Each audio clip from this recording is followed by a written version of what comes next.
ఆ తర్వాత ఎవరు లేరు కదా, ఇప్పుడు చెప్తే ఎవరు భయపడుతుంది?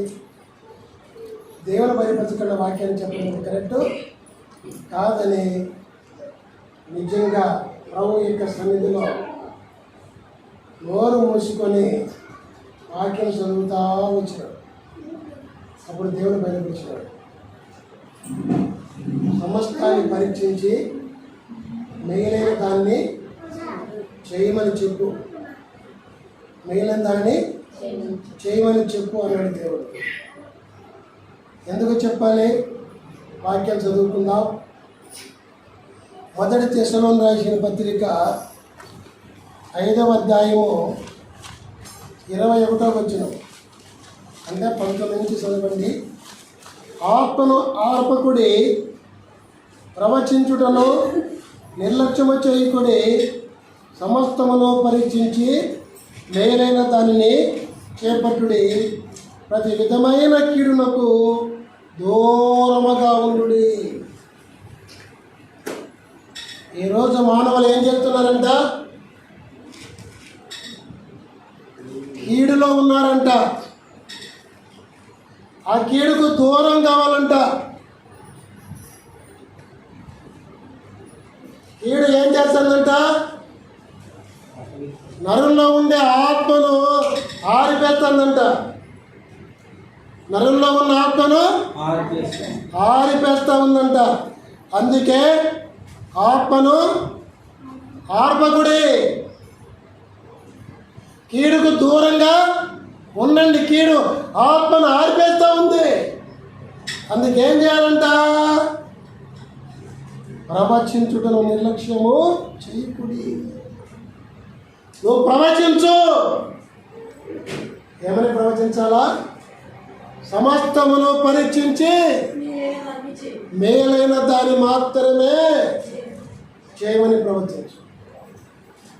సమస్తము పరీక్షించాలా ఈ భూలోకములో. సమస్తము పరీక్షించినప్పుడు కీడు తొలగిపోతుంది, మేలు నీకు కలుగుతుంది. అంటే ఒకటి, ఆరిపోయిన ఆత్మదీపాలను వెలిగించుకుంటాం. సర్వజమ్మ వెలిగించుకుంటాము. ఆరిపోయిన ఆత్మదీపాన్ని అందరూ చెప్పాలి. ఒకటే కాదు, ఎందరు ఆత్మలు వెలుగున్నాయా? వెలుగున్నాయా? నిజంగా ఆరిపోయినట్లు వాక్యం చెబుతుంది.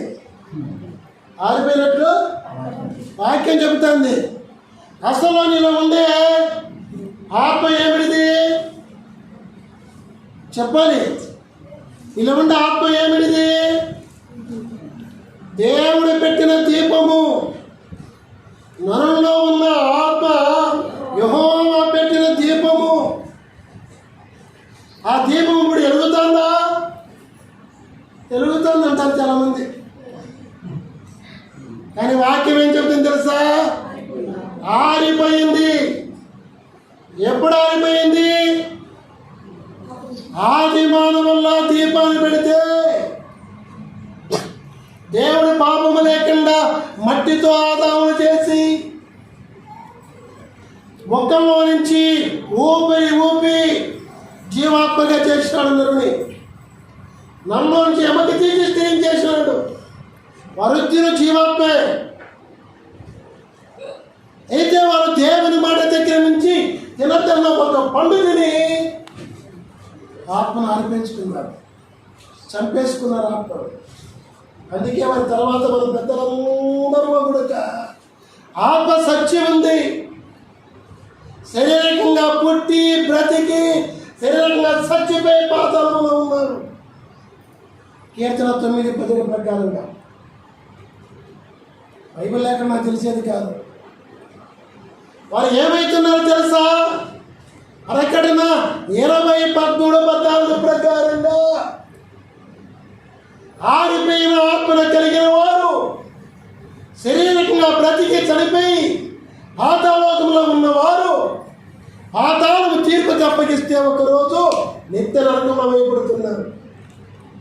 ఆ నిత్య నరకము ఎంత వేదనకరమైనదో ఈ లోకములో ధనవంతులుగా బ్రతికిన ధనవంతుడు చెబుతున్నాడు, అయ్యా అబ్రహామా వేతన పడుతున్నాను, నీ దగ్గర ఉండే దరిద్రుడుగా బ్రతికి నీ దగ్గర దర్జాగా ఉన్నాడే మోక్షంలో, ఆ రాజును పంపించగా వేలుతో అట్లా నీటి గుర్తులు వేస్తే నాక చల్లార్చుకున్న ఆశ ఉందయ్యా. చల్లార్చుకోవడానికి మేము అక్కడ రావడానికి మీరు ఇక్కడ రావడానికి దేవుడు వీలు లేకుండా అగాధం కలుగు చేసినాడు. అర్థమైందా? ధనవంతుడు ఏమంటాడు, అయ్యా ఇంత భయంకరమైన కఠిన శిక్ష నాకు తెలియదయ్యా, తెలిసింటే నేను కూడా ధనం వైపు చూడకుండా లాజర్లాగా ఏమున్నా ఏమి లేకపోయినా మోక్షం కోసం బ్రతికేవాని. నాకు తెలియదయ్యా, తెలియని నా తమ్ములు అన్నదమ్ములు 5 మంది ఉన్నారయ్యా, వారు రాకూడదయ్యా, తెలియకుండా పోయి చెప్పండి అయ్యా అంటే, లాజర్ను ఇంకా మీరు వెళ్ళి చెప్పండి అంటే, చచ్చిపోయిన మేము ఇక్కడ దర్జాగా ఉన్న మేము పోయి చెప్పితే దయ్యాలు వచ్చినారని పారిపోతారు ధనవంతుడు. అక్కడ ఉన్నారు చెప్పేవాళ్ళు, వాళ్ళ మాట వింటేస్తారు, వాళ్ళ మాట వింటేస్తారు. యేసయ్య నమ్మితే చాలు, రక్షణ పొందితే చాలు, బాప్తిస్మ పొందితే చాలు, మారు మనసు పొందితే చాలు, మోక్షం కోసం బ్రతికితే చాలు, పాపాలు విడిస్తే చాలు, మోక్షానికి వస్తారు అని అక్కడ ధనవంతుడు చెప్తాడు. ఆ ధనవంతుడికి అబ్రాహాము చెప్తాడు, ధనవంతుడు అలాగే కాలానికి వేదన పడడానికి నరకములో కారణం ఏమిటంట తెలియదంట. తెలిసింటే లాజర్లాగా ఏమన్నా లేకపోయినా యేసయ్య నమ్ముకుని మోక్షం కోసం బతికేవాడంట. నీకన్నా తెలుసా?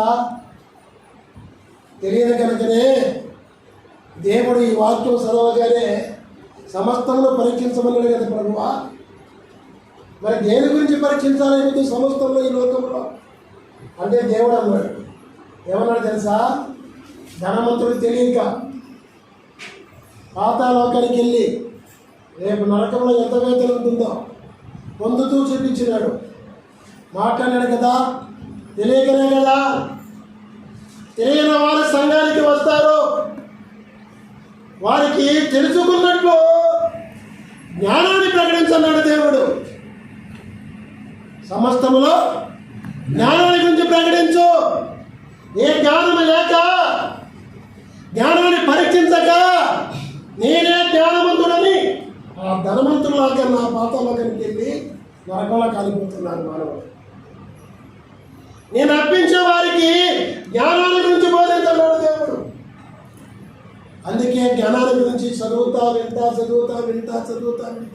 చదివినన్నీ గుర్తు చేసుకుంటే జ్ఞానం అయితే 2 రకాలే కానీ 4 రకాలుగా బోధించమన్నాడు. జ్ఞానం ఎన్ని రకాలు? 2 రకాలే. పరలోక జ్ఞానము, భూ సంబంధమైన జ్ఞానము. కానీ 4 రకాలు ప్రకటించమన్నాడు. ఇంకా చాలా రకాలుగా ప్రకటించద్దు కదా ప్రభా, ప్రకటించదు అంటే వద్దు, 4 రకాల సాలన్నాడు. ఆ 4 రకాలు జ్ఞానం ఏమిటంటే దేవుని పిల్లగా, ఒకటి దేవుడిచ్చిన జ్ఞానాలే 4 కుడుక. దేవుడిచ్చిన జ్ఞానాలే 4 కుడుక. ఒకటి ఏ జ్ఞానం తెలుసా? దేవుడు ఇచ్చివేసిన జ్ఞానం. ఈ ఇచ్చివేసిన జ్ఞానము భూలోకంలో పుట్టిన ప్రతి మానవుల్లో ఉంది. అర్థమైందా? 2 ఇచ్చే జ్ఞానము. 2 ఇచ్చే జ్ఞానము. 3 అడిగితే ఇచ్చే జ్ఞానము. 3 అడిగితే ఇచ్చే జ్ఞానము. అడగంటే దేవుడు. ఇది 3వ జ్ఞానం. 4వ జ్ఞానము యేసుక్రీస్తులో అనుభవించి పొందే జ్ఞానం. అర్థమైందా? సమస్తాన్ని పరీక్షించాలా. యువత అంశం ఏమిటిది? ఏం పరీక్షించాలా? సమస్తం అంటే భూలోకంలో ఎన్నో ఉన్నాయి, మనిషిలో ఎన్నో అవయాలు ఉన్నాయి. అవయాల్లో ఒకటి కనపడకుండా జ్ఞానం ఉంది. కనబడుతుంది, అది మెదడు అంటారు. సైన్స్ ప్రకారం ఏమంటారు? మెదడు అంటారు. మెదడే కదా పరీక్షించేది. మెదడు మెదడు లేకుండా పరీక్షిస్తామా? కనుక దేవుని పిల్లగా జ్ఞానం అనేది ఒక వాటి మన యొక్క జీవితంలో. ఈ జ్ఞానము ఒకటి ఇచ్చేసిన పుట్టిన ప్రతి ఒక్కరికి, రెండో ప్రత్యేకంగా నేను ఏర్పరచుకున్న వారికి ఇచ్చిన బైబిల్లో ఉన్నారు. మూడు అడిగితే ఇచ్చే జ్ఞానము, నాలుగు అనుభవించి సంపాదించుకునే జ్ఞానము అన్నాడు చేశారు. చెప్పండి, ఎన్ని జ్ఞానాలు అంట? అంశం ఏమిటిది? అందులో అంశం ఏంటి చెప్పండి? జ్ఞానము. 4 రకాల జ్ఞానం. ఒకటి ఏ జ్ఞానము?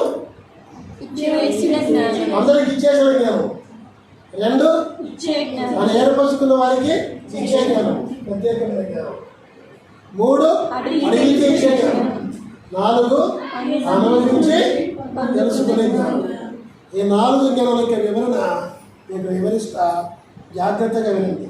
నా సొంతంగా ఏది చెప్పండి, బైబిల్ ఆధారంతోనే చెప్తా. ఒకటిగా లోక జ్ఞానాల గురించి తెలుసుకుందాం. మొదటి కొరింథీ గ్రంథము 1వ అధ్యాయము 20వ వచనంలో మనము చూసినట్లయితే ఆ జ్ఞానాన్ని దేవుడిచ్చిన జ్ఞానమే. ఏమంటున్నారు తెలుసా? చదవండి త్వరగా. జ్ఞాని ఏమయ్యేను, శాస్త్రి ఏమయ్యేను. లోక జ్ఞానులు ఏమైనారు? శాస్త్రి. లోక జ్ఞానంతో ధర్మశాస్త్రాన్ని బోధించే వారు ఎవరైనారు? ఏమైతారు? ఏమైనాడో తెలియదు, ఏమైతారో తెలియదు. తెలుసుకోవడం లోక జ్ఞానం యొక్క బలం ఇట్లాడు. ఇంకా ఈ లోకపు తర్కవాది ఏమైనా, ఈ లోకపు తర్కవాది అనగా లోక జ్ఞానముతో తరికించు, సత్యాన్ని తెలుసుకోకుండా సత్యానికి విరోధంగా మాట్లాడుతున్న జ్ఞాని. ఈ లోక జ్ఞానమును దేవుడు వెర్రితనముగా చేసి ఉన్నాడు కదా. ఈ లోక జ్ఞానం ఏం చేస్తున్నాడు? వెర్రితనంగా చేస్తున్నాడు కదా. అందుకే సత్యాన్ని తెలుసుకోకుండా సత్యానికి విరోధంగా బోధిస్తున్నారు. అర్థమైందా? ఈ లోక జ్ఞానముతో బైబిల్ చదివి సత్య దేవుని తెలుసుకోకుండా సత్య దేవునికి సత్య గ్రంథానికి విరోధంగా బోధిస్తున్నారు. కారణం ఏమిటంటే దేవుడిచ్చిన జ్ఞానమునే, ఆ లోక జ్ఞానమునే విని దాని అర్థం చేసుకోకుండా అపార్థము చేసుకొని బైబిల్ చదివి బైబిల్లో తప్పులు మాత్రమే చూసుకొని తప్పులు మాత్రమే బోధిస్తున్నారు. కారణం ఏమిటంటే దేవుడు వారిని వెర్రివారుగా చేసినాడు. తెలుసుకోండి. ఎవరైతే యేసుక్రీస్తు నుంచి విరోధంగా బోధిస్తూ ఉంటారో, బైబిల్ గ్రంథముల గురించి విరోధంగా బోధిస్తూ ఉంటారో వారందరినీ కూడా దేవుడు ఆయన ఇచ్చిన జ్ఞానమే కానీ లోక జ్ఞానముతో చదివి యేసుని విని అర్థము చేసుకోకుండా అపార్థము చేసుకొని బైబిల్ చదివి సత్యానికి విరోధంగా బోధిస్తున్న వారిని దేవుడే వెర్రితనంగా తీర్చున్నాడు. దేవుడికి మర్చిపోవకండి క్రైస్తవ దేవుని బిడ్డలారా. అందుకే ఎందుకు అలాగ చేస్తున్నారంటే వారు ఏం చేస్తారంటే, చదవండి అదే కొరింథీ గ్రంథంలో ఇంకొక మాట 3వ అధ్యాయము 19వ వచనం. కుయుక్తి చేత వాళ్ళు ఆ బైబిల్ చదివి యేసుని తెలుసుకొని కుయుక్తితో వాళ్ళు ఏం చేస్తున్నారంట? బోధిస్తున్నారు. కుయుక్తి చేత ఆ కుయుక్తితో బోధించే వారిని, కుయుక్తితో బ్రతికే వారిని దేవుని చేతిలో పట్టబడకుండా పోవాలి. వారు ఖచ్చితంగా దేవుని చేతిలో పట్టబడతారు. వారే కాదు, సంఘాల వరకు దేవుని వాక్యాన్ని చెబితే వినకుండా అపార్థం చేసుకోకుండా కుయుక్తితో మాట్లాడే దైవ సేవకులు చాలా ఇబ్బంది పెడతా ఉంటారు. ఏమీ తెలియదు వల్ల వాళ్ళు. అయినా కుయుక్తితో అది ఇది అని చెప్పేసి చాలా ఇబ్బంది పెడతా ఉంటారు సంఘాల్లో, సంఘ కాపర్లను. అలాగే సంఘ కాపర్లు కూడా ఇతర సంఘాలు రాబట్టుకోవడం కోసము కుయుక్తి మనతో చెప్తూ ఉంటారు. కుయుక్తితో వేరే సంఘం రాబడుతూ ఉంటారు. ఒరే నర్సించాపలకు జ్ఞానాన్ని బోధించరా, నా సువార్త ప్రకటించరా, వాక్యాన్ని బోధించి రక్షించాలంటే కుయుక్తితో పట్టుకుంటూ ఉంటారు, నేర్పరి మాటలతో, ఎన్ని రకాలతో. కానీ అందరినీ కూడా దేవుడు పట్టుకునే దేవుడిగా ఉన్నాడు. అర్థమైన వారు చెప్పిన దేవుడు. దేవునికి మహిమ కలుగుగా, దేవునికి స్తోత్రము కలుగుగా, బోలో యేసు మహారాజుకి దేవునికి మహిమ కలుగుగా. ఇంకా చెప్పాలంటే ఈ లోక జ్ఞానము ఎలాంటిదంటే దేవుని పిల్లారో, యాకోబు పత్రిక 3వ అధ్యాయము 5వ వచనములో 16వ వచనములో మనం చూసినట్లయితే ఏమని తెలుసా? లోక జ్ఞానము ఎలాంటిదో అక్కడ వివరించబడింది. ఈ లోక జ్ఞానము గురించి అక్కడ ఏమని వివరింపబడిందంటే, ఒకటి భూ సంబంధమైనదని, 2 ప్రకృతి సంబంధమైనదని, 3 దైవముల వంటి జ్ఞానం అని, దానివల్ల కలిగేది మత్సరము వివాదం అని కూడా బోధించబడింది. దానివల్ల ఏం కలుగుతుందంట? మత్సరము వివాదము. మీ కుటుంబంలో భార్యాభర్తలకు వివాదాలు కలుగుతుండే కారణం ఏమి? మత్సరం కలుగుతుండే కారణం ఏమి? నీవు లోక జ్ఞానంతో మాట్లాడుతున్నావు, బైబిల్ దగ్గరికి వచ్చి బైబిల్ చదువుతూ కూడా లోక జ్ఞానంతో బైబిల్ బోధిస్తున్నావు, లోక జ్ఞానంతో జీవితంలో బోధిస్తున్నావు కనుక దీంట్లో ఏం కలుగుతుంది? మత్సరము వివాదం కలిగించాము. భార్యాభర్తలు, తండ్రి బిడ్డలు కనుక ఈ రోజు నుంచి లోక జ్ఞానంతో నువ్వు బోధించారు. ఆ మత్సర వివాదం వల్ల ఏం కలుగుతుందా? బాగుంటుంది. అక్కడ ఏం కలుగుతుందా? అల్లరి, ప్రతి నీచ కార్యము. భార్య అంటారు, అయ్యా ఎట్లా బ్రతకాలయ్యా ఏ తాగుడుపోతానుతో, అయ్యా సురేష్ అది చెప్పిన బాబు నిద్రపోతా, అయ్యా ఈ పద్ధతితో ఎట్లా బతకాలయ్యా, ఈ పద్ధతితో కాపురం చేసే పద్ధతి కంటే ఈ పద్ధతి దూరమే, దేవునితో ఉండి దేవుని కోసం బతకాలి మీరు అనిపిస్తుంది అయ్యా అంటారు. అంతా అవుతుందే, తప్పదే. భర్త అలాగే నిజకారం చేస్తున్న కారణమే నువ్వు బోధించే బోధ లోక బోధతో తెలుస్తావు. బైబిలే బోధించచ్చు, ఏ సరి నుంచి చెప్పచ్చు, లోక జ్ఞానంతో బోధించుకోవాలి. భర్తలు ఫోన్ చేస్తారు, ఏమయ్యా ఈ భార్యతో ఉండాలో పోవాలన్నా అన్ని పత్తి మాటలు చెప్తారు, ఓ పైసా పని చేయరు, ₹1 తెచ్చిపెట్టు, తిని మేము తెచ్చి పెడతా ఉంటే రేపులు కష్టపడి దేవుడు అని చెప్పేసి మమ్మల్ని బాధ పెడుతున్నారు, ఇష్టంగా మాట్లాడుతున్నారు. ఎట్లా చేయాలయ్యా? వెళ్ళిపోతాను అందుకే బయట కూర్చోబెట్టింది కాదు.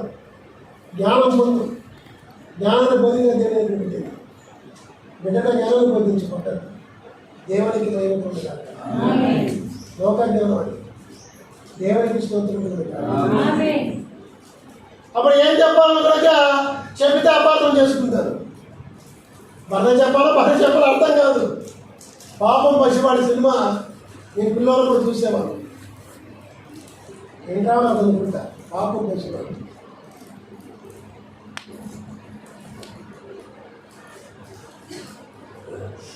ఇప్పుడు చూస్తే ఆ సినిమా పాస్టర్లా కనబడుతుంది. పాపం పాస్టర్. భర్త చెబితే భర్తకి ఏం చెప్పలేము, భార్య చెబితే భార్యకి ఏం చెప్పలేదు భర్త గురించి. ఎందుకు? వాళ్ళు లోక జ్ఞానంతో బోధిస్తే, నీవు దైవ జ్ఞానంతో బోధిస్తే దాన్ని అర్థం చేసుకొని ఇద్దరు కలిసి ఆఖరికి పాపం మీదకి వస్తారు. అందుకే పాపం పాస్టర్, పాపము పాస్టర్. నిజమంటారా? కానీ గుర్తుపెట్టుకోండి, అసలు పాస్టర్ బాధపెట్టకూడదంటే, పాస్టర్ కూడా విశ్వాసం బాధపెట్టకూడదంటే, పాస్టర్గా నేనైనా ఇంకొకరైనా, విశ్వాసగా మీరైనా ఇంకొకరైనా ఏం చేయాలంట? లోక జ్ఞానంతో మాట్లాడకండి. అది దయ్యాల బోధ, అది ప్రకృతి సంబంధం లేని బోధ, అది భూ సంబంధం లేని బోధ, అది మత్సరం కలిగిస్తుంది, వివాదం కలిగిస్తుంది. దేవుడు చెప్తున్న మాట కుయుక్తితోనూ లోక సంబంధం జ్ఞానంతో మాట్లాడినావా దేవుని చేత పట్టబడతాం. ఆ పట్టబడినప్పుడే, దిక్కు తెలియనప్పుడే ఇంట్లో అల్లరి కలుగుతుంది, ప్రతి విధమైన నీచ కార్యం కలుగుతుంది. నా భర్త ఏమో బిడ్డ తాగుతాడు, ముందు తాగుతాడు, నా భార్య తప్పు చేస్తుంది, మమ్మల్ని జ్ఞానం చేయడంలే, ఏమి నేర్చుతాను. అర్థమైందా? ప్రతి కుటుంబంలో ఉండొచ్చు, ఒకరి గురించి చెప్పాను కానీ ఎవరి కుటుంబంలో ఇలాగ ఉంటారు. వాళ్ళంతా మనకి ఏం చేయాలా? లోక జ్ఞానాన్ని తీసివేయాలి, ఉన్న జ్ఞానము పొందుకోవాలి. అదేమిటి? దేవుడు ఏర్పరచుకున్న వారికి ఇచ్చే జ్ఞానం, ప్రత్యేకంగా దేవుడు ఇచ్చే జ్ఞానము. దేవుడు ఏర్పరచుకున్న వారికి ఇచ్చే జ్ఞానం. ఎందుకు ఏమైనా విషయాలు చెప్పి ముందుకెళ్తా చెప్పి బాగా గమనించండి. దేవుడు నిన్ను నమ్మించింది ఎందుకంటే దేవుని నేను ఏర్పరచుకోవాలి, నిన్ను ఏర్పరచుకోవాలి. ఏర్పరచుకున్న వారికి ఏ జ్ఞానం ఇస్తాడు? ప్రత్యేకమైన జ్ఞానం ఇస్తాడు. అదే మొదటి 1:28 నిన్ను ధృవీకరించిన వల్లనే నేను జ్ఞానులని, నిన్ను ధృవీకరించిన వల్లనే నేను జ్ఞానులని, వారిని నీ ద్వారా నేను వెర్రివారిని తెలుసుకొని దైవ జ్ఞానము పురుగు కొరకు నేను పిలిచిన ఎందుకంటే ఏర్పరచుకున్నాను. నువ్వు జ్ఞానం కావాలా, వాళ్ళ అజ్ఞానం కావాలా? 1:2 ఉంటుంది మాట. చదవండమ్మా. ఏ శరీరియు దేవుని ఎదుట అతిశయింపకుండునట్లు జ్ఞానులను సిగ్గుపరచుట సిగ్గుపరిచే దానికోసము లోకములో నుండి వెర్రి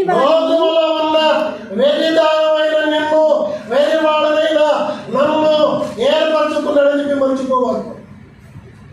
ఒక మాట ఉంటుంది, జ్ఞానవి కావాలంటే, జ్ఞానమంత్రాలు కావాలంటే, అయ్యా నువ్వు జ్ఞానవి కావాలంటే, నేను జ్ఞాని కావాలంటే, ఈరోజు దేవుని వాక్యాన్ని బోధించే ఈ జ్ఞాని నేను కావడానికి వెర్రివాడగా దేవుని దగ్గర నుండి నేర్చుకున్నాను కనుక, ఆయన ఏర్పాటులకు వచ్చినాను కనుక ఈ జ్ఞానం ఇస్తే నేను బోధిస్తాను. ఈ జ్ఞానాన్ని పొందిన వారు ఎందరో ఉన్నారు కానీ ఒక 2 వ్యక్తులు చెప్తాను మీకు. వాళ్ళు ఎవరంటే, ఒకటి రెండోది మనం చూస్తే ఏమనుకున్నారా? ఒకటి యేసేపు. ఎవరు? యేసేపు. 2 బసలేలు నిర్గమకాండము. క్షమమ్మ. 1 ఎవరమ్మా? ఎవరమ్మా? యేసేపు. 2 బసలేలు. యేసేపుకి ఎందుకు ఏర్పాటు చేసుకొని ప్రత్యేకంగా ఆయన జ్ఞానాన్ని చేయడం? చెప్తా, నేర్చుకోండి. ప్రశ్నగా చెప్తే మీకు బాగా అర్థమవుతుందని చెప్తారు. 12 మంది అన్నతమ్ములు, తమ్మునికి ఇలా 10 మంది అన్నలకి ఇలా జ్ఞానము. ఈయనకి ఎందుకు ఇచ్చినాడు?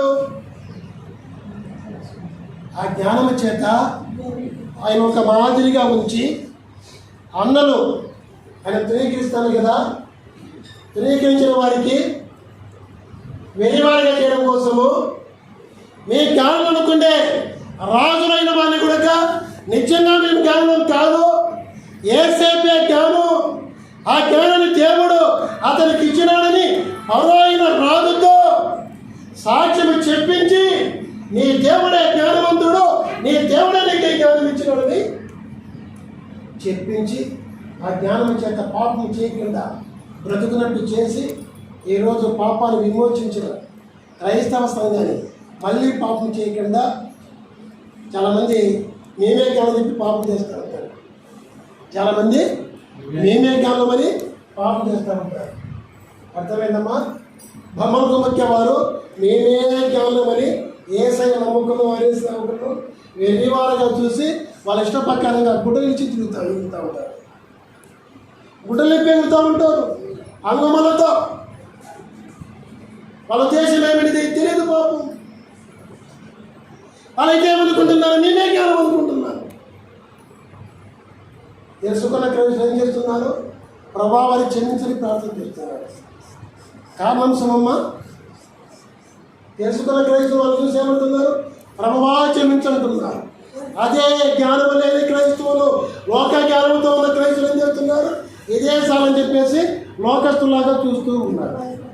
కనుక ఆ జ్ఞానం లేని దేవుడి జ్ఞానము ప్రత్యేకంగా ఏర్పాటు చేసి దేవుడిచ్చిన ప్రత్యేకించిన జ్ఞానము లేని వారిగా లోక జ్ఞానంతో అలాగే లోకస్తులాగా చూసి పాపం చేయకూడదని యేసేపు పాపం చేసి అవకాశం వచ్చినప్పుడు ఏమన్నాడు? పోతే భార్య, అమ్మా అన్నీ నాకు నా యజమాని అప్పగించాడు, నా యజమాని భార్య నాకు అప్పగించలేదు, నా యజమాని భార్యతో కాదు ఏ స్త్రీతో పాపం చేస్తుంది దేవునికి ఇష్టము కాదు, దేవునికి ఇష్టమనేది పాపము చేయనని నిరూపించి ఈరోజు క్రైస్తవ సంఘాన్ని యేసయ్య రక్తముతో పాపమును కడిగి వేయబడిన పరిశుద్ధంగా ఎంతవలసిన క్రైస్తవ సంఘాన్ని పవిత్రంగా జీవింప చేయడం కొరకు ఆ రోజు యేసయ్య ఆజ్ఞానం ఇచ్చినాడు.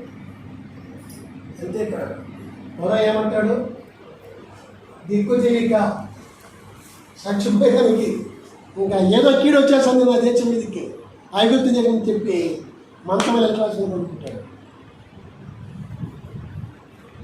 అప్పుడు ప్రాణదేశం అధిపతి, యేసేపు గురించి తెలిసిన అధిపతి, తలభావం చెప్పే అధిపతి అక్కడ వచ్చిన సమయం వచ్చిన గుర్తు చేసుకున్నాడు. అయ్యా భయపడదు, యేసేపు మనకి తలభావం పెట్టాలి. తీసుకొచ్చాను చెరసాల్లో నుంచి, పోతే ఇప్పుడు చెరసాల్లో వేయిస్తారు. పాపం చేయలేదు. లోకంలో పాపము చేస్తే చెరసాల్లో వేయాల, పాపము చేయనందుకు చెరసాల్లో వేసేది. పాపం చేసింటే ఆయన చెరసాల్లో వేసేవాళ్ళు కాదు, పాపము చేయనందుకు చెరసాల్లో వేసినారు. అర్థమైందమ్మా? అయినా సంతోషంగా విన్నాడు. సరే చెరసాల దేవుని కార్యం జరిగింది. ప్రాణదాయకాధిపతి వచ్చి అంతా చెప్పండి, సమయం చాలదు, చాలా చెప్పాడు. రాజుతో చెప్పాడు, కరబాబు చెప్పేవాడు చెరసాల ఉన్నాడయ్యా, నాతో చెప్పినాడయ్యా, ఒకడు ఊరు చేయబడ్డాడయ్యా, నాతో ఉన్నవాడు నీ పని వాళ్ళనే నాకు మళ్ళా ఈ ఉద్యోగం ఇస్తానని చెప్పి చెప్పినాడయ్యా, చెప్పిన నీ ఉద్యోగం చేయండియ్యా అని తెచ్చినారు.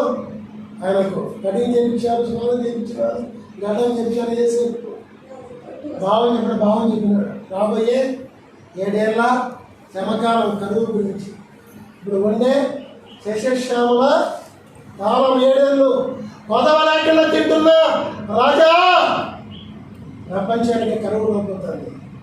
అదే బక్కావులు బలమైన ఆవులు తినేస్తాయి. రేపు రాబోయే కరివే బక్కావులు ఇప్పుడు బాగా తింటూ బ్రతుకుతూ బలంగా ఉన్నావు కదా, జనానికి తిండి లేకుండా చేస్తుంది కరువు. బాగా అనుకున్న ప్రజలంతా మగ్గోలు అయిపోతారు, తినేస్తారు, చచ్చిపోతారు. అంటే ఒక రాజు ఏమంటాడు? ఈ దేశాన్ని పరిపాలించడానికి ఉన్న ఈ శస్యశ్యామలుగా ఉన్న 7 సంవత్సరాల్లో దాన్ని నిలబెట్టడానికి 7 ఏళ్ల క్రమంలో ఆహారం లేక చచ్చిపోకుండా ప్రపంచంలో ప్రజలు బ్రతికించడానికి జ్ఞానము కలిగిన రాజు కావాలంటే రాజు ఉంచాలంటారు. రాజే జ్ఞానము గల వాడు కావాలంటాడు. వెతికితే ఎవడు లేడు ప్రపంచంలో అని తెలిసి దేవుడు ప్రత్యేకంగా ఏర్పరచుకున్నా యేసేపుతో అంటాడు రాజు, నీ దేవుడు నీకు ఈ జ్ఞానాన్ని ఇచ్చినాడు కనుక నీవే దీనికి సామర్థ్యం కలవాడు అని చెప్పి ఆయన రాజుగా ఉంచారు. ఆయన తురేకించారు. అమ్మగారు ఆరు లేదు, దాని లేదు, అక్కడికి వచ్చినారు, వచ్చి మొక్కుతున్నారు. తురేకించాడు. ఎరివారిగా చేసాడో లేదా? అన్నలు ఎరివాడిగా చేసాడో లేదా? రాజు ఎంతమంది తురేకించుంటాడు? ఎరివాడిగా చేసాడో లేదా? ఇలాగే ఈరోజు ఎరివారే నిన్ను నన్ను తెలుసుకుని వచ్చి జ్ఞానాన్ని బోధించి నిజమైన దేవుడు యేసుక్రీస్తు ఆయన నా విమోచకుడు, ఆయన నా పాప నుంచి రక్షించేవాడు, నరకం తప్పించి మోక్షమిచ్చే దేవుడు, నిత్య మరణం లేక నిత్య జీవించే దేవుడు చెప్పి నమ్మి యేసేపులాగా నువ్వు పాపం చేయకుండా బ్రతకాలని, నరకానికి పోకూడదు, మోక్షానికి రావాలని, నిత్య మనం పొందకూడదు, నిత్య జీవం పొందాలని, ఆ పాపం వచ్చే రోగాలు కష్టాలు, బాధల, సమస్యలు అన్ని పోవాలని, అవి రాకుండా బ్రతకాలని యేసేపును ఒక మాదిరిగా మనము ప్రత్యేకంగా ఏర్పరచుకుని యేసేపు ఇచ్చినాడు. నమ్ముతున్నారమ్మా? ఆమె చెప్పండి గట్టిగా. రాజుగా చేసినాడు, మీరు కూడా రాజుగా చేసేది. పాపం చేయకుండా వేసేయాలని బ్రతికితే లేకుండా దుర్భాగ్యలే. చెప్పండి తల్లి మేము ప్రశ్న. ఎందుకు ఇచ్చినాడు? బెసరానికి ఎందుకు ఇచ్చినాడు? దేవుని యొక్క సంఘములో పని చేయుట కొరకు జ్ఞానము కలిగిన వారి యొక్క ఆ బెసలను పని చేయుట కొరకు జ్ఞానాత్మతో నింపుతున్నాను అంటాడు దేవుడు. జ్ఞానాత్మతో నింపుతున్న ఆత్మ సంబంధమైన జ్ఞానాన్ని అతనికి ఇస్తున్నా నేను. ఎందుకు తెలుసా? దేవుని యొక్క సంఘములో అన్ని పనులు చేయటం దేవునికి మహిమతులు కావాలి. జ్ఞానం అయితే కావాలా? జ్ఞాన ఆత్మ అయితే కావాలా? ఏం కావాలా? జ్ఞానం అయితే కావాలా? జ్ఞాన ఆత్మ అయితే కావాలా? చాలామంది పెంతెకోస్తు సంఘములో మరేం మనం అనుకోకూడదు, అర్థం చేసుకోవాలి, అపార్థం చేసుకోవాలి. పెంతెకోస్తు సంఘములో ఆత్మను గురించి బోధిస్తారు. మంచిదే, తప్పు లేదు. కానీ ఆత్మను గురించి బోధిస్తే నాకు ఆత్మ కావాలయ్యా, నాకు ఆత్మ కావాలయ్యా, నాకు ఆత్మ కావాలయ్యా అంటారు. ఎందుకమ్మా ఆత్మ అంటే? ఆత్మలు కలిగితే ప్రవచనాలు చెప్పచ్చు, ఆత్మలు కలిగితే ఆత్మ భాషలు మాట్లాడచ్చు. దానివల్ల ఎంత ఇబ్బందో తెలియదు. జ్ఞానాత్మతో నింపబడాలంటే దేనికోసం అంటే దేవుని యొక్క పరిచర్య చేయడం కొరకు. మర్చిపోవటండి. నిజంగా ఈరోజు నేను దేవుని ఏర్పడంలో ఉన్నట్లయితే, దేవుని యొక్క జ్ఞానాత్మతో నింపబడినట్లయితే ఈ రోజు నుంచి దేవుని యొక్క పని వెతికి వెతికి వెతికి చేస్తాం. వెతికి చేస్తాం. నేను గమనిస్తాను. ఫస్ట్ అయితే నిజంగా మన చర్చికి వచ్చినప్పుడు ఆ పేరు చెప్తాను, ఏమనుకోదు, శబాన్ అనమ్మ భూమక్క నిజంగా అంతన్నీ తినేది. రిబకమ్మ లేరు, మా దేవుని పని చేస్తే సంగతి రిబకమ్మ, రమణమ్మ అన్నీ తోమిపోయేవాళ్ళు. ఇలాగే అన్ని పనులు చేసేవాళ్ళు. ఫస్ట్ ఆఖరికి వచ్చేగలిగే మార్తమ్మ మీదనే పడింది ఆ భారం అంతా. అంతో ఎంతో సపోర్టు. ఎత్తారమ్మంటే గింజలు పనిస్తారమ్మా, చెబితే చేస్తుంది. అరుణమ్మ అయితే చెప్పకెళ్ళా కూడా ఆమె సమయం ఉండి చేసిపోతుంది. ఇంకెవరు తప్పించుకొని వెళ్ళిపోతారు. వద్దా జ్ఞానము? జ్ఞానాన్ని ఏం చేయాలా? ఏర్పాట్లకి రావాలి. దేవుని ఏర్పడిన దేవుడు జ్ఞానాత్మ తిరుగుతాడు. ఎందుకు తిరుగుతాడు? దేవుని పని చేయడం తగ్గించుకుంటాడు. ఈ లోకములో బతికే కొద్ది కాలము దేవుని పని చేస్తే పరలోకమును ఇక అనుభవిస్తావమ్మా, ఇక అనుభవిస్తావు. అందుకే ఎవరు చేయకపోయినా కూడా నేను అన్ని పనులు చేసుకుంటాను. ఎందుకు తెలుసా? పరలోకం ఈ విధంగా అనుభవించడం కోసం. నేనే తిక్కువనై చేయను దేవుని పనులు అన్నీ కూడా. ఏ పనైనా ఎవరు చేయని పనైనా నేను చేస్తా. కష్టం తోస్తా. వాంతి చేస్తే చేతులు పడతా. విశ్వాసులు కుష్ఠరోగుల కాలు కడుగుతా. నిజంగా దేవుని నమ్ముకున్నాక, దేవుని నమ్ముకోక ముందు ఒక కుష్ఠరోగి మా బంధువులేమా నేను ఇబ్బందుల్లో ఉంటే ప్రేమతో బుగ్గులు పంపించింది. ఎండాకాలం తినడానికి తిండి లేదు ప్రేమ. ఆ కాలంలో తిండి తక్కువ, మీ పిల్లలు కూడా అన్నం కూడా తక్కువే. నిజంగా ఆకలిలో ఉండాకని అవసరం తినాలనుకుంటున్న అనుకో బుగ్గుల్లో. ఆ రోగం ఉంది కదా వంట తినదని చెప్పి తినేవాళ్ళు. అదే తల్లికి వెళ్ళి దేవుని నమ్ముకున్న తర్వాత ఇంకా అప్పుడు కంటే కూడా జిమ అప్పుడుగులు పడి బయటికే వచ్చేది కదా. అప్పుడు నడుస్తూ ఉంది ఆయన. వెళ్ళి ఆ కళ్ళంతా కూడా కడిగి ఏసు రక్తం రుద్దిన చెవంతా కూడా వెళ్ళి కడుక్కున్నా. రుద్దుతామంటే సాతాలు వచ్చి నీకు ఆ రోగం వచ్చి చచ్చిపోయి పరలోకములో ఫలాలు అనుభవిస్తాను. ఆ పని చేయకుండా ఈ లోకములో బ్రతికి లాభమేముంది? ఏమి లాభం అని చెప్పి పరలోక ఫలం కోసం అంతా చేస్తున్నట్టు సాతాన వెళ్ళిపోయినాడు. ఆ పని చేయగలిగిన పరలోక ఫలం ఖచ్చితంగా వస్తుంది. చాలామంది లోకం చూసి ఆశ్రయించుకుంటారు. ఇక్కడ తక్కువ పని చేయడం దేనితో? నీ బతుకు తక్కువ పని కాదు, ఎక్కువ పని చేసే జ్ఞానం దిగాడు. వేరే పని దేవుడు ఇచ్చిన తనంతరం బట్టి వాడుకోడు. అడగడవద్దా? ఎందుకు ఇచ్చాడు జ్ఞానాత్మకత నిలుపుతారు? దేవునికి సంఘములో దేవుని పని చేయడం కొరకు మార్గం చేస్తాడు పని. పాపం ఆయన చేసే కలిగి ఎవరు గమన కూర్చోకూడదు, అయ్యగారైనా కూర్చోకూడదు. చిన్న కిందోడు పని చూపిస్తాడు, అది కాదు. నువ్వు చేయగలిగే పని నువ్వు చేయయ్యా. అయ్యగారితో చెప్పిస్తే అంత ఆశీర్వాదం అయ్యారిపోతుంది. ఆమోదన చేస్తాడు, చేసిన తర్వాత తృప్తిగా చేస్తాడు. చేయకపోతే ఎవరెవరో చెప్పుకొని చేయనంటాడు. కళ్యాణం ఉంది, ఎవరు చేయనప్పుడు ఇంకా చేయలేని పరిస్థితులు కూడా చేస్తుంది. చేయలేని పరిస్థితుల్లో కూడా మీరేమో అపార్థం చేసుకోకండి. ఉన్న చెప్తానా లేని చెప్తానా ఆమోదన చెప్పాలా? అవునా కదన్నా? చేస్తావు తృప్తిగా, చేయనంటే నువ్వు ఏమో చెప్పినా చేయము. నిజమే కదా? దేవునికి మహిమ కలుగును కాక, దేవునికి స్తోత్రం కలుగును కాక. మార్గం మాత్రం ఒప్పుకోడు. అవులయ్య అందరూ నన్ను ఎట్లా అంటారయ్యా అంటారు. చేసేది ఎక్కువ పని ఆయనే. మళ్ళా అందరికంటే ఎక్కువ దేవుని పని చేసేది, అన్ని పనులు చేసేది ఆయనే. ఆయన చేసే అన్ని పనులు ఎవరు చేయరు. నీటిని కూడా కడుగుతాడు ఆయన, నీటిని కూడా కడుగుతాడు, అన్ని పనులు చేస్తాడు. అయితే చేసేటప్పుడు అయ్యగారు గమన కూర్చోకూడదు. అయ్యగానే సరే అమ్మగానే సరే అది ఒక్కరు కాదు. దేవునికి మహిమ కలుగుగాక, దేవునికి స్తోత్రం కలుగుగాక. అది కాదని దేవుని పిల్లలారా, నువ్వు చేయగలిగిన ఆ పని అంతా కూడా చేయటం కొరకే నీకు జ్ఞానాన్ని దేవుడు ఇచ్చేది. నువ్వు ఏర్పాట్లు ఉంటే, ఆ జ్ఞానాన్ని పొంది ఉంటే, పొందకుండా నువ్వు పొందుకో. దేవునికి సంఘంలో పని చేయి. ఒక మాదిరిగా సంఘానికి పాపం చేయకుండా బ్రతుకో. పాపం మార్చు. దేవునికి మహిమ కలుగుగాక. 3 అడిగి పొందుకునే జ్ఞానం. మొదటి రాజులో 5వ అధ్యాయము 12వ వచనంలో ఆ సొలొమోను అడిగాడు, ఏమి కోరుకుంటావా? కోరిక అంటే, అయ్యా నన్ను రాజుగా చేసినావు,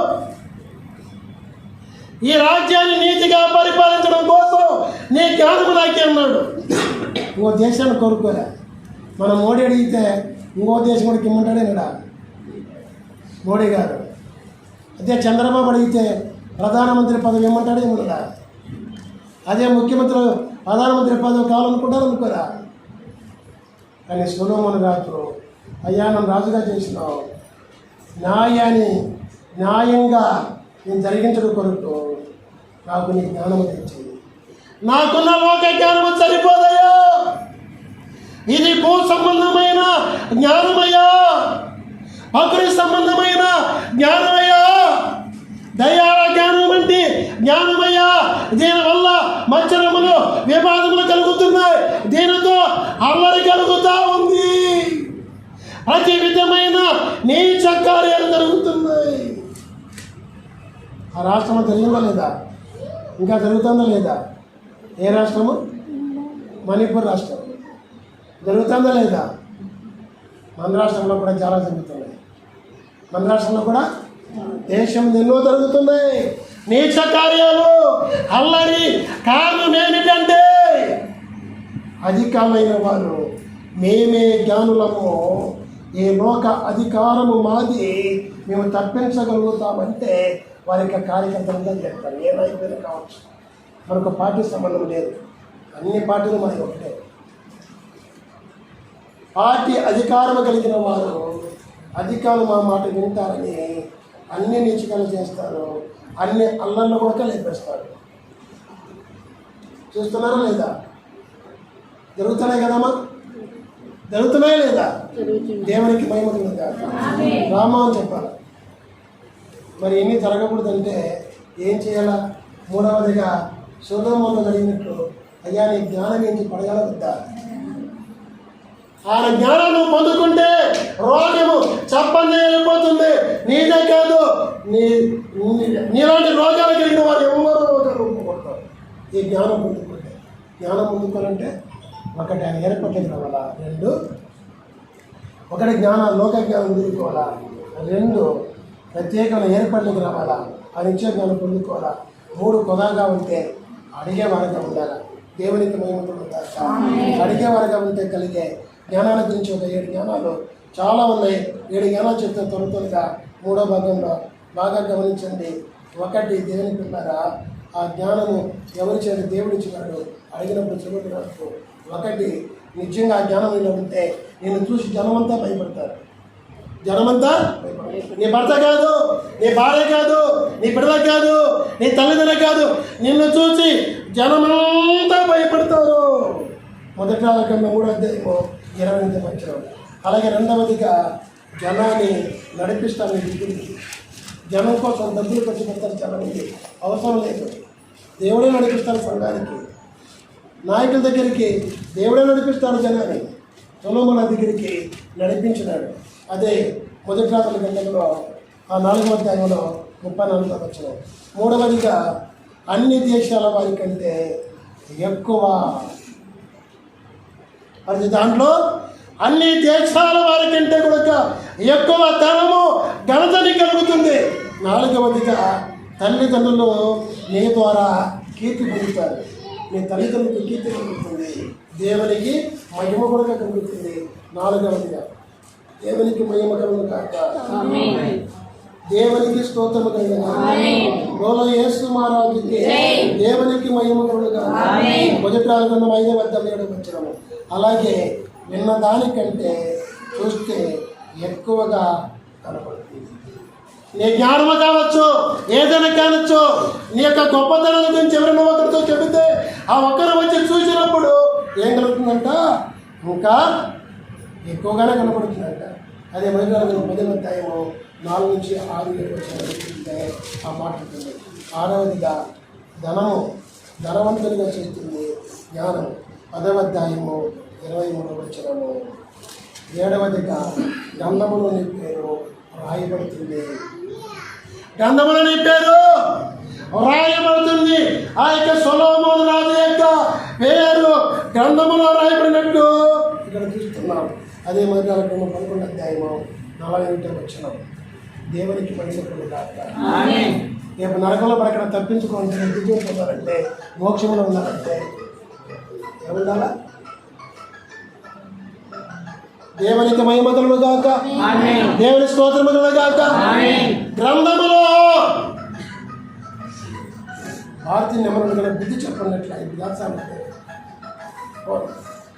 దేవునికి మహిమతులు గాక, దేవునికి స్తోత్రములు గాక. ఆరాధన ఇబ్బంది పెడతాను, జ్ఞానమైన తెలుసుకుంటే దేవునికి మహిమతులు గాక. సొలొమోను రాజు యొక్క పేరు గ్రంథములో రాయబడింది.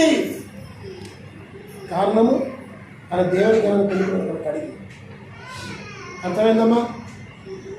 జీవ గ్రంథంలో నీ పేరు లేకపోతే నరకంలో వేయబడతావు, జీవ గ్రంథంలో పేరు ఉంటే నరకం తప్పించుకుంటావు.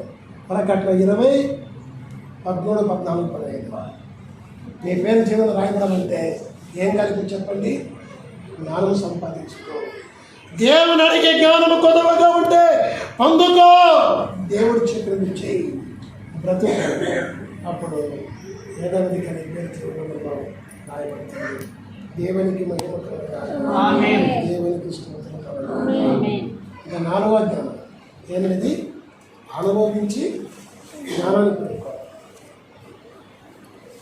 ఈరోజు ఈ జ్ఞానము నీకు నాకు ఇచ్చుడు కొరకు పాపము చేత మోయబడిన సర్వమానవుల జ్ఞానము, దైవ జ్ఞానము, పరలోక జ్ఞానము ఇచ్చుడు కొరకు దేవుడు ఏం చేశాడు తెలుసా?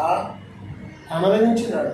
యెషయా గ్రంథము 53వ అధ్యాయము 11వ వచనం ప్రకారంగా ఆయనే యేసుక్రీస్తు ప్రభువు ఈ లోకానికి వచ్చి నీ శ్రమను నా శ్రమను ఆయన అనుభవించినాడు.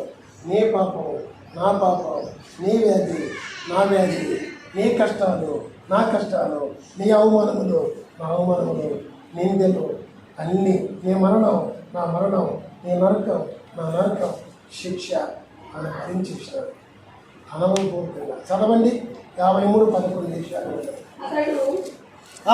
తనకు కలిగిన వేదన చూచి తృప్తి పొందును.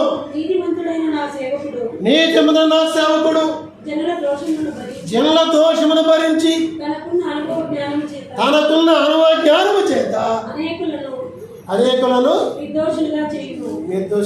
దేవునికి భయపడుతా. నీ పాపం నా పాపం, నీ దోషం నా దోషం, నీ శాపం నా శాపం, నీ మరణం నా మరణం, నీ నరకం నా నరకము లేకుండా చేయటం కొరకు ఆయన శ్రమ పొంది అనుభవించినాడు. అనుభవించి రోజు నిన్నో నన్ను కూడా అనుభవించి నా జ్ఞానాన్ని తెలుసుకోవచ్చున్నాడు. చాలామంది ఇంటికి వస్తే యేసుప్రభు గురించి ఆయన ఏర్పరచుకున్నవారు యేసుప్రభు గురించి చెప్పితే పట్టించుకోరు, వదిలేస్తారు. ఎన్నో పోలే శాలకు ఎన్నో ఛార్జీ కనుక్కుంటారు. అప్పుడు సాతాను వచ్చి అలిగేట్లు కొడతాడు. అప్పుడు మళ్ళా వచ్చి అయ్యా ఆదివారం రాకపోతే అయ్యా తట్టుకోలేకపోయినా అయ్యా వచ్చి సాక్ష్యం చెప్పకుండా ప్రభావాలయ్యా బాగైపోయింది అని తనని చెప్తూ ఉంటారు. ఆ ఎక్కువ చెప్పే వాళ్ళకి రాలా, అది ఎక్కువ చెప్పే వాళ్ళకి రాలే, ఇలాగే చెప్తూ ఉంటారు. స్నేహితులారా, అనుభవంతో వాళ్ళే కాదు, నేను కూడా నా జీవితంలో ఎన్నో సేవా జీవితంలో తెలియక చెయ్యక అని అనుకునేది నా చేత చేయించాలని దేవుని చిత్తం ఉంది కనుక చేయించడం కొరకు ఎంత అంత కాదు నేను నలగొట్టింది. నిజంగా నేను భరించలేనంత బాధ అనుభవించినాను. అనుభవించి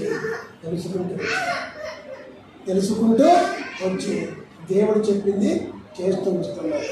దేవునికి మహిమ కలుగుగా ఇలాగా అనుభవించి శ్రమల ద్వారా యేసుక్రీస్తులాగా తెలుసుకునే జ్ఞానం కనుక చాలా దేవునికి మహిమ కలుగుగా, దేవునికి స్తోత్రం కలుగుగా, దేవునికి మహిమ కలుగుగా. అందుకే ఫిలిప్పీ రాసిన పత్రికలో 1:9 మాట్లాడతాడు, సంఘము అనుభవం చేత అనుభవంతో ప్రేమ వృద్ధి కలుగుతుంది. యేసయ్య ప్రేమను తెలుసుకోకుండా ఎవరైతే ఆగిపోనుకుంటారో ఆగిపోలేదైనా ఏర్పరచుకున్న వారిని ఎక్కడ తిరిగిన అంటే తిరిగిన కనుక తెచ్చి ఆయన ప్రేమను గురించి తెలియపరుస్తాడు. అమ్మా నీ పాపం, అయ్యా నీ పాపం, నీ దోషం, నేను నలగొట్ట పని భరించినాను, నువ్వు నన్ను నమ్ము, నువ్వు దోషం లేకుండా పాపం లేకుండా మరణం లేకుండా నరకం లేకుండా చేస్తావు ప్రభు కుమార్, నీకు మరణం లేకుండా చేస్తా, మా మాట అనకూడదు, నరకం లేకుండా చేస్తా, రోగం లేకుండా చేస్తా, కష్టం లేకుండా చేస్తా, నా మాట విను. జ్ఞానాన్ని ముందుకు సంపాదించుకో, ఇంకా లేకుండా బతుకుతూ శోధించబడుతూ అని చెబుతున్నాడు ఇక్కడ. ఇప్పుడు ఈరోజు నేను కూడా ఆ మాట తెలియపరుస్తాను. దేవునికి మహిమ యేసుక్రీస్తు యొక్క ప్రేమ తెలుసుకొని ఆ ప్రేమను పొంది నువ్వు ఆ ప్రేమ కలిగి చేయవచ్చు. దేవునికి మహిమ కలుగుగా. ఇంకా చెప్పండి, మూడవదిగా మనసులందరూ రక్షణ పొంది సత్యమును కూర్చున్న అనుభవం వారి ఉండాలని కూడా దయసేవుడిగా కోరుకుంటున్నాను. 3 భక్తులు తిమోతి చెప్తున్నాను. ఈరోజు నేను చెప్తున్నా 3 తిమోతి గ్రంథము 2వ అధ్యాయము 24వ వచనం.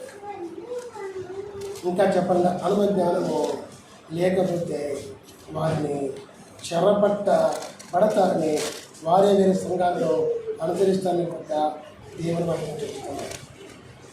ఏమన్నా చెరపట్టబడతారు ఎవరు? సంఘత్వం ద్వారా చెరపట్టబడతారు. ఎప్పుడు? జ్ఞానం లేకపోతే.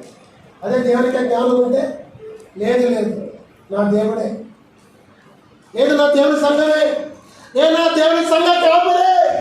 కష్టాల్లో అర్ధరాత్రిప్పుడు తెల్లవారుజామున ఏ టైంలో ఉన్నా, నిద్ర టైంలో ఉన్నా, అన్నం తింటా ఉన్నా, ప్రయాణంలో ఉన్నా నా కొరకు ప్రార్థించి, నా కొరకు కనిపెట్టి, నా కొరకు ప్రార్థించిన నా దేవుడు, నా దేవుని సంఘం, నా దేవుని సంఘ కాపరే నాకు కావాలి.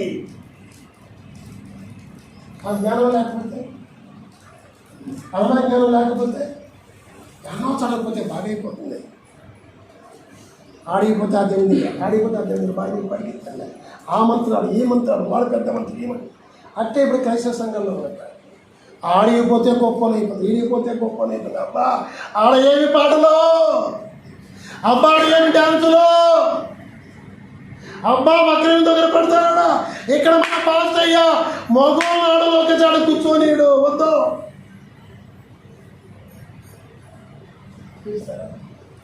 అబ్బా ప్రవచనాలు అటు ఎత్తుకుంటే ఈ రోజుల్లో నిజంగా కడుపు కాలిపోతుంది. ప్రవచనం నమ్మిన వాడు ఎవడు కూడా బాగుపడు, చెప్పేవాడు ఈ లోకంలో బాగుపడుతున్నామో. ఎందుకంటే ప్రవచనం చెప్పడం వల్ల ఆ ప్రయోజనం అనేది, ఆ ప్రవచనం వల్ల తప్పులు ఎవరు చెప్పుకోరు, మేలు మాత్రం ప్రకటన చేసుకుంటారు. సంఘంలో జరిగే కీళ్ళు ఎవరు చెప్పుకోరు, మేలు మాత్రం ప్రకటన చేసుకుంటారు. ఒక 50 మంది అంత ప్రవచనం చెప్పే 1,00,000 మంది పోతారు, తక్కువ పోరు, కనీసం చాలా వేల మంది పోతారు. పోయినప్పుడు ఏం జరుగుతుంది? వాళ్ళు ఒక 30, 40, 50 పేర్లు రాసి పెట్టుకుంటారు. ఆ పేర్లు ఇట్లా చూస్తారు, అందులో వాళ్ళ నోటు ఉంటుంది, వాళ్ళ వాక్యం చెప్పే కాడ మబ్బు ఉంటుంది, వాళ్ళ వాక్యం చెప్పే కాడ మబ్బు ఉంటుంది, జనాలలో వెళ్తారు ఉంటుంది. ఎందుకు? ఈ భాష వాక్యం చెబుతా వాళ్ళు చూడాలా, ఇక్కడ చూసినప్పుడు అందరూ కనపడాలా. శ్రీనివాసులు అనగానే శ్రీనివాసులు కలిగిన వారంతా, పెరిగిన వారంతా కూడా ఎట్లాంటో చూస్తారు. ఎవరిదైనా కలుగుతారా? ఇలా మబ్బులో వాళ్ళు చూడరు. మబ్బులో దైవసేవకుల సంఘాన్ని చూస్తాను, విశ్వాసం వచ్చినారు. ప్రపంచాల గురించి చెప్తున్నాను, మన గురించి చెప్తున్నాను, బాగా గమనించండి. ఇట్లా శ్రీనివాస గారు ఎంతమంది చూశారు? వాళ్ళ ఒకరిని ఏర్పరచుకొని అలానే పర్సు, రంగు కలిగిన షర్టు, నల్ల ప్యాంటు వేసుకుని కానీ వాళ్ళు నలుగురు ఉంటారు. వాళ్ళు ఒక్కరు లేచాడు, ఒక్కరు వేయగానే అట్టా చూస్తూ ఉంటాడు. వారిలో ఒక్కరికి HIV జబ్బు ఉంది అనగా HIV ఉండేవాడికి లెక్క కదులుతాడు. ఇట్లా ఇట్లా ఎవరు కదులుతారు? HIV ఉండేవాళ్ళు కదులుతారు. కదులుతాంటే నీవే నీవే నీవే రా రా రా అంటే వాడు కుక్కలాగా వచ్చేస్తాడు. ప్రపంచాల గురించి మోసపోకుండా చెప్తాడా? బాగా చాలా గమనించండి. ఎంత దూరం పోతారో ఏదో దగ్గర రాదు. చచ్చిపోతాను బ్రతికిన ఇంటికి రాదు, కానీ బ్రతికించే సంఘానికి ఎక్కడికో పరిగెత్తారు వేలు ఖర్చు పెట్టుకొని. ఇక్కడ దశమ భాగం ఇచ్చి కీళ్ళు అక్కడ బతకరా అంటే దశమ భాగం ఇచ్చి దేవుని సొమ్ము దొంగలించి అక్కడికి పోతారు. కీడు పోగొట్టుకుంటారా? దోషాలు భరించిన దేవుని దగ్గర జ్ఞానం లేకపోతే అలాగా ఏమైపోతావు? కష్టపడతావు. దేవునికి మహిమతో అలాగే నేను చెప్తారు. ఇంకా ఈయనకే చెప్పున్నట్టుంది, దేవుడు బాగా చేస్తాడని విశ్వాసంతో చెప్తారు. దేవుడు అందరికీ బాగు చేస్తాడా? దేవుడు బాగు చేయాలంటే ఆయన ఉద్దేశం ఒకటి ఉండాలా, దానికి వాళ్ళు అర్హులై ఉండాలా. వాళ్ళు అర్హులు కాకపోతే ఈ సంఘములో అవసరమైంది అని పెంచాలా. ఎన్నో కారణాలు ఉన్నాయి దేవుడు బాగు చేయాలంటే. వచ్చిన వాళ్ళందరికీ బాగు చేస్తాడు, కానీ నువ్వేందో నువ్వు అబద్ధాలు చెప్పి ప్రవచనం చెప్తే అందరికీ బాగు చేస్తాడా? జాగ్రత్త. ఈరోజు జ్ఞానం లేకపోతే ఈ విధంగా దేవునికి మహిమ కలుగుగాక. దేవునికి స్తోత్రం కలుగుగాక. మూల యేసు మహారాజు దేవునికి స్తోత్రం కలుగుగాక. దేవునికి మహిమ కలుగుగాక. ప్రభునందు దేవునికి ఇలాగా సంఘాలు ఇలాగా మనకి పట్టబడుతుంది. కారణం ఏమిటంటే దేవుని పిల్లారా జ్ఞానము లేదు. సంఘంలో చెప్పే వాక్యం విని జ్ఞానాన్ని సంపాదించుకోకుండా పోవడం వల్ల, లోక జ్ఞానంతోనే బ్రతకడం వల్ల, ఏర్పాట్లోకి రాకుండా దేవుడిచ్చే ప్రత్యేకమైన జ్ఞానం లేనందువల్ల, 3 అడగకుండా పోవడం వల్ల జ్ఞానం కోసం, 4 అనుభవించే పరిస్థితి ఏర్పడతా ఉంది. అనుభవించిన తర్వాత ఎప్పుడో తెలుసుకుంటారు, నిజమైన దేవుడు ఓయేమో దేవుడే కాదు, ఆ సంగమ దేవుని ఉంచాలనుకున్నాడు. అయ్యా ఆ రోజు అయ్యగారి మాట వినకపోతే ఈరోజు వింటున్నాను, వినాలా అని ఎప్పుడు అయ్యగారు మాట అన్నారు. గుర్తుందా? చెప్తే వింటంట, బాధపడినప్పుడే బోధపడుతుందంట. బోధపడినప్పుడే జ్ఞానం. బాధపడినప్పుడే బోధపడినప్పుడే జ్ఞానం. బోధపడకుండా, బోధ వినకుండా, వాక్యం వినకుండా నీకు బోధ పడకపోతే జ్ఞానం కలగదు. దేవునికి మహిమ కలుగుగాక. అందరూ వింటున్నారా? బయట ఒక ఆయన తూగుతారు, ఒకే కలకడం ఎత్తున్నారు. దేవునికి మహిమ కలుగుగాక. అమ్మ వంకుంటే నిద్రపోతలు అనుకుంటారు, చక్కగా కూర్చోండి. దేవునికి మహిమ కలుగుగాక. దేవునికి స్తోత్రం కలుగుగాక. బోలో యేసు మహారాజు. ముగింపులోకి వెళ్ళిపోదామా? ఇప్పుడు చెప్పండి. లోక జ్ఞానం ఎంత నష్టమైతే తెలుసుకున్నారు కదా, ఇంకా లోక జ్ఞానంతో బతకచ్చా? బతకడు. 2 దేవుని ఏర్పాట్లో ఉంటే దేవుడిచ్చే జ్ఞానం ఉంటుంది, ఏర్పాట్లప్పుడు దేవుడికే జ్ఞానం ఉంటుంది. అయితే ఏర్పాట్లు లేవా? ఏర్పడి రావాలా వద్దా? వస్తే దేవుడు జ్ఞానం ఎందుకు ఇస్తాడు? నీ మాటలు చూసి ఇతరులను మార్చడం కోసం, నేను ధృవీకరించిన వానికి వెరివాళ్ళగా చేయడం కోసం నీ ద్వారా. ఇంకా దేవుని యొక్క సంఘంలో దేవుని పని చేయడం కొరకు ఈరోజు నుంచి చేస్తారా చేయరా? చేస్తామని చేతులు ఎత్తండి. కొందరు ఎట్లంటే చేయమనే చేస్తామనే, ఎట్లంటే నువ్వు ఎట్లనే అయ్యా దేవుడు చెప్పుకుంటారు. చేతులు ఎత్తండి. అన్ని పనులు చేస్తామయ్యా, అందుకే దేవుడు మాకు జ్ఞానం ఇస్తాడు, జ్ఞానం పొందుకుంటాం ఇస్తామని చెప్పి ఎత్తండి చేతులు. ఖచ్చితంగా చేస్తారా? ఓకే, జ్ఞానం సంపాదించుకుంటే ఈరోజు. 3 కొదాబండి అడగాల వద్దా? అడిగితే ఎన్ని మేలు కలుగుతాయి? ఎన్నో ఉన్నాయి. చెబితే సొలొమోను గురించి చెబితే ఎన్నో మేలు చెప్పవచ్చు. ఆ మేలన్నీ నీయే. ఇప్పుడు చెప్పిన 7 మేలు పొందుకోవాలా వద్దా? మేలు పొందుకోవాలంటే ఆ గొప్పతనం ఈ వద్దు అడగాల వద్దా? అడగాలి. దేవునికి మహిమ కలుగాలి. 4 అడగకపోతే ఏమవుతుంది? శ్రమలతో అనుభవించి నువ్వు జ్ఞానాన్ని పొందుకున్నంత వరకు దేవుని నిన్ను విడిచిపెట్టాడు. ఏర్పరచుకున్న వారిని, అందరినీ కాదు, ఏర్పరచుకున్న వారిని. నువ్వు ఎన్ని శ్రమలైనా అనుభవించి ఈ జ్ఞానము పొందుకున్నంత వరకు దేవుడు విడిచిపెట్టాడు అని ఏర్పరచుకున్న వారిని, అందరినీ కాదు. కొందరు ఏర్పరచుకోడు, పిలుస్తాడు, కార్యాలు చేస్తాడు, వాళ్ళు దేవుని వదిలేసిన కూడా గమనం వదిలిపెట్టేస్తాడు. వాళ్ళు రేపు లెక్క అడుగుతాడు. నాకు చెప్పలేదు అంటే గుర్తు చేస్తాడు. చెప్పిన నన్ను నిన్ను చెప్పిన కూడా ఏర్పరచిన వారిని మాత్రము ఆయన విడిచిపెట్టాడు. ఎన్ని శ్రమలైనా కూడా అట్లే ఉండి కాపాడుతుంది. సాధారణ నేను కాపాడేంత వరకు, జ్ఞానాన్ని పొందుతున్నంత వరకు ఆ శ్రమను అనుభవించే అవసరం లేకుండా వాక్యాన్ని చదివి వాక్యంతో జ్ఞానాన్ని పొందుకొని ప్రార్థన చేసి జ్ఞానాన్ని పొందుకుంటే ఆ శ్రమనికి అప్పగింపబడతామా? అవసరము లేదు. కనుక మోకరించి ప్రార్థన చేసుకుంటాం. మహోన్నతుడా